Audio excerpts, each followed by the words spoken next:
Ito na po guys, gapong-gwapo na si Kuya.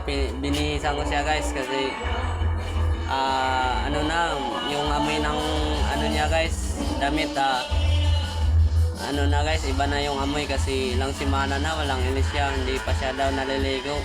Hindi siya guys makasalita guys, kawawa po si Kuya.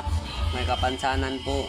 Sa gustong tumulong po kay Kuya, welcome po kayo, tutulungan Kuya. Nakatira lang siya dito sa Isidro Mariatag, Surigao del Sur. Shout out ko sa lahat ng mga vlogger dyan na nakasahod na po. Nagmamakaawa po ako. Tulungan nyo po si Kuya. Wala siyang matirang kahit saan na siya magpunta. Wala siyang patutunguhan. Sa mga taong naawa sa kanya, pakainin siya. Kung hindi siya mapansin, wala talaga siyang makain sa buong mag-araw. Kaya nakita ko si Kuya, pinatuloy ko dito sa bahay namin. Pinakain ko siya, tapos ito, nagkakain siya ng tinapay at saka Coca-Cola. At binihisan ko siya, ito, oversize na Naruto. Gandang-ganda, bagay kang Kuya. Please po, nagmamakaawa po ako. Tulungan niyo si Kuya para steady na po si Kuya, hindi na siya magutuman.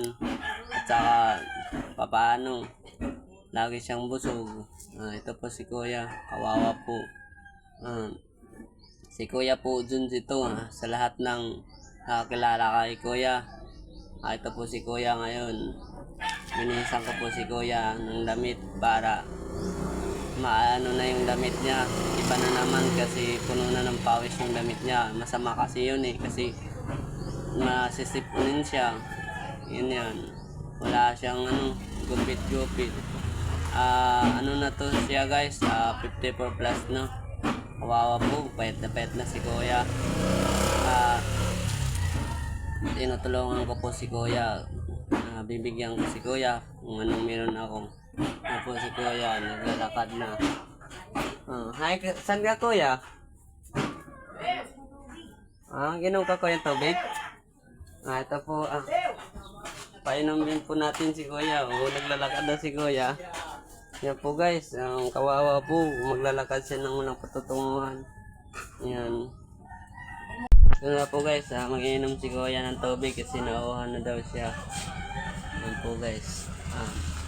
Need talaga natin tutulong sa tao kasi habang buhay tayo, tutulong talaga tayo. Yan, nakainom na si Kuya. Magandang umaga Kuya. Nagbibidyo po tayo ngayon. Ako po ay isang vlogger. Kung magkasahod na talaga Kuya, ikaw talaga yung unang tutulungan ko para hindi ka na maagutuman.